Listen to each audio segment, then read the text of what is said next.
নিৰ্বোধ নাপিত। এইটি সাধু পাতলীপুত্ৰ নগৰৰ। মণিভদ্ৰ নামৰ বণিকজন পত্নী গায়ত্ৰীৰ সৈতে নগৰখনত বসবাস কৰিছিল। তেওঁলোক বেছ আধ্যবন্ত আছিল। ভালেমান বাৰী সম্পত্তিৰ লগতে দম্পতীদ্বয়ৰ আছিল এটা প্ৰাসুদপম অট্টালিকাৰ গৰাকী। মণিভদ্ৰ অতি অমায়িক আৰু দয়ালু আছিল। সম্পত্তিলৈ কোনো অহং নাছিল মনত। তেওঁ কঠোৰ পৰিশ্ৰম কৰিছিল। পত্নী গায়ত্ৰীও এগৰাকী সুধী মহিলা আছিল। কেতিয়াও খালী হাতে অতিথিক বিদায় নিদিছিল। এই সুবাদত মণিভদ্ৰ আৰু গায়ত্ৰী নগৰখনত বেছ জনাজাত আছিল। সদায়ে তেওঁলোকৰ প্ৰাসাদত অতিথিৰ আগমন ঘটিছিল। তেওঁলোকে সুন্দৰভাৱে অতিথি আপ্যায়ন কৰিছিল। তেওঁলোকে অতিথিক সুস্বাদু খাদ্য আৰু মূল্যৱান সামগ্ৰী উপহাৰ দিছিল। চোৱাচোন গায়ত্ৰী, আমাৰ কিমান শুভচিন্তক আছে। আমি কেতিয়াও অন্ন আৰু বাসস্থানৰ বাবে শংকিত হ'ব নালাগে।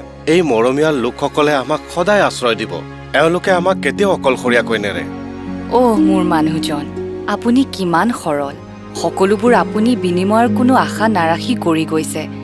কিন্তু আপুনি ভবাৰ দৰে অতিথিসকলে নাভাবে।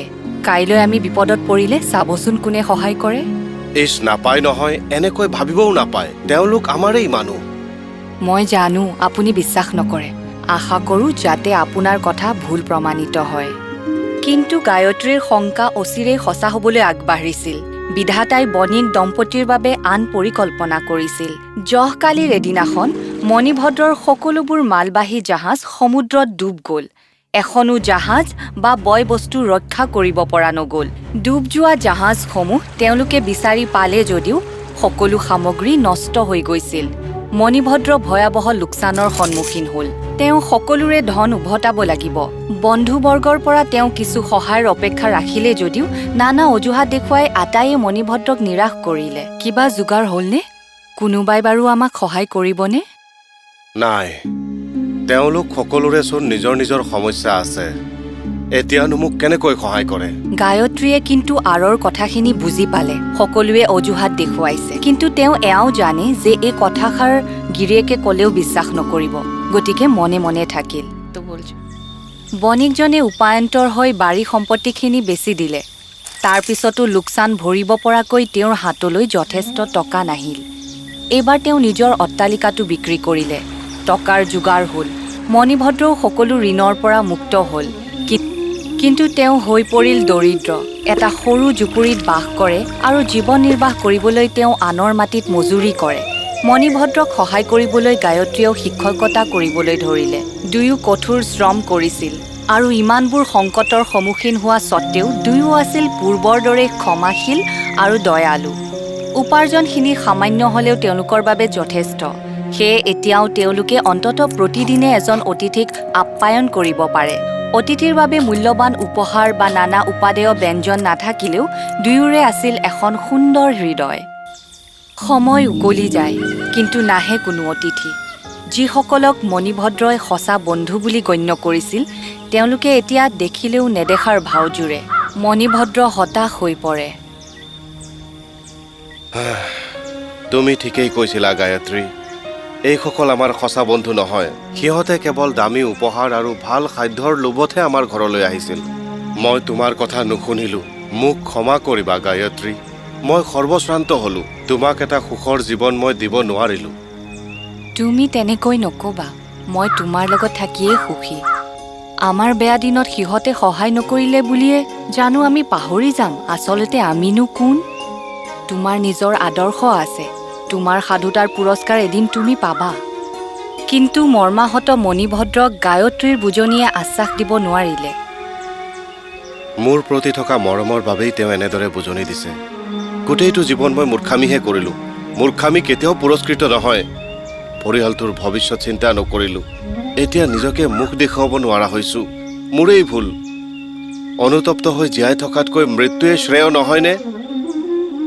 নিজকে ধিক্কাৰ দি দি বণিক টোপনি গ'ল। মণি, উঠা মণি। হা? কি ঘটিছে এয়া? আপুনি কোন? মই হলো এজন সাধু। মই তোমাক সহায় কৰিবলৈ আহিছো। সমস্যা হ'ল বুলিয়েই তুমি নিজৰ ওপৰত বিশ্বাস নেহেৰুৱাবা, তাৰ মুখামুখি হ'বলৈ শিকা। মই এজন মূৰ্খ মানুহ, মই এতিয়া নিজকে কেনেকৈ ক্ষমা কৰোঁ? মূৰ্খ তুমি নহয়, সত্যৰ গভীৰতা নুবুজাকৈ যিয়ে প্ৰতিক্ৰিয়া কৰে তেওঁহে মূৰ্খ। তোমাৰ লগত যি ঘটিছিল সেয়া দুৰ্ভাগ্যবশতঃ ঘটিছিল। তোমাক সহায় কৰাটো এতিয়া মোৰ কৰ্তব্য। কি? আপুনি মোক কিয় সহায় কৰিব বা কেনেদৰে কৰিব?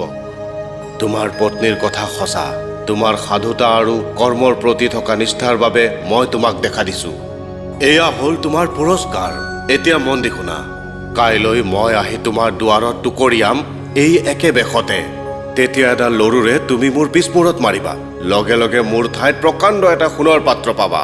তোমাৰ সকলো ভাগ্য পুনৰ উভতি আহিব। কিন্তু চাবা, অন্য সাধুক এনেদৰে আঘাত কৰিলে তুমি নিশ্চিতভাৱে শাস্তি পাবা। কেনে অদ্ভুত সপোন! মই চাগৈ টকাৰ চিন্তা কৰি থাকোঁতে টোপনি গৈছিলোঁ। কথাটো চিন্তা কৰি কৰি বণিকজন ঘৰৰ বাহিৰলৈ আহিল। দেখিলে কেইজনমান সাধু গৈ আছে। ই কিদৰে সম্ভৱ? নাই নাই, সাধুজনে কৈছিল তেওঁ একে বেশতে দেখা দিব। সপোন হওক বা বাস্তৱ, নভবা নিচিন্তাকৈ মই একো নকৰোঁ। কথাবোৰ মনতে পাগুলি মণিভদ্ৰ বহি আছিল। এনেতে দুৱাৰত টোকৰ পৰিল। কোন হয়নো? সাধু নেকি আপুনি?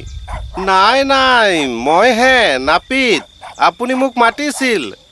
হয়, তাকেইতো। আহা ভিতৰলৈ। মণিভদ্ৰ চুলি কটাবলৈ বহিল। তেনেতে দুৱাৰত পুনৰ টোকৰ। হেৰা, দুৱাৰদলিত সাধু এজন ৰৈ আছে। তেখেতক কিনো যাচো? সাধু আহিছে? যোৱা সোনকালে, মোক এডাল লৰু দিয়া। লৰু? এতিয়া মোৰ বুজাই থাকিবলৈ সময় নাই, সোনকালে যোৱা। চুলি কটাবলৈ এৰি মণিভদ্ৰই লৰুডাল লৈ সাধুৰ ওচৰলৈ লৌৰি গ'ল। সাধুজন ঘৰৰ ভিতৰতে আছিল। মণিভদ্ৰই লগে লগে লৰুডালেৰে সাধুৰ পিছমূৰত আঘাত কৰিলে আৰু অকস্মাতে কি দেখিছো এইবোৰ? ইমান সোণ! এতিয়া আৰু আমি দুখীয়া নহয়। বণিকজন ইমান আনন্দিত হৈছিল যে ইমান পৰে সকলোবোৰ লক্ষ্য কৰি থকা নাপিতজনৰ কথাটো সম্পূৰ্ণ পাহৰি পেলাইছিল। বণিকবোৰ তেনেহলে এনেকৈয়ে ধনী হয়। এইটোনো কি টান কাম। পিছদিনা নাপিতজনে এটা বুদ্ধি পাঙিলে। সাধুসকলৰ কুটিৰলৈ গৈ নিজৰ ঘৰলৈ নিমন্ত্ৰণ দি আহিল। নাপিতৰ অনুৰোধ পেলাব নোৱাৰি সাধুসকল সন্মত হ'ল যাবলৈ। তেওঁলোক নাপিতৰ লগতে তেওঁৰ ঘৰলৈকে আহিল। যেতিয়া সাধুসকল ঘৰত প্ৰৱেশ কৰিলে, নাপিতে দুৱাৰত খিলি লগাই দিলে আৰু লৰু এডালেৰে তেওঁলোকক কোবাবলৈ ধৰিলে। তুমি কি কৰিছা? প্ৰভু ৰক্ষা কৰা, ই পগলা মানুহ। পলুৱা, ই আমাক মাৰি পেলাব। ইয়াৰ মাজতে এজন সাধু কোনো প্ৰকাৰে পলাই সাৰিল আৰু বাহিৰলৈ গৈ সহায় বিচাৰিলে। ততালিকে লোকসকলে নাপিতৰ ঘৰ দুৱাৰ ভাঙি আন সাধুসকলক উদ্ধাৰ কৰিলে। এইবাৰ নাপিতজনে ভয় খালে। তাৰ কাণ্ড দেখি মানুহবোৰ খঙত অগ্নিশৰ্মা হ'ল আৰু মাৰিবলৈ খেদি গ'ল। খেদি নাপিতজনক উভতি নাহিবলৈ সকীয়াই দিলে আৰু চহৰৰ পৰা বাহিৰ কৰি দিলে। সাধুজনে ঠিকেই কৈছিল। সত্যৰ গভীৰতা নুবুজাকৈ যিয়ে প্ৰতিক্ৰিয়া কৰে মূৰ্খ সিহে। মূৰ্খ নাপিতে মাথো মই সাধুজনৰ মূৰত লৰুডালেৰে মৰাটোহে দেখিছিল আৰু সোণলৈ পৰিৱৰ্তন হোৱা দেখিছিল। কিন্তু সি মোৰ সপোনৰ কথা জনা নাছিল।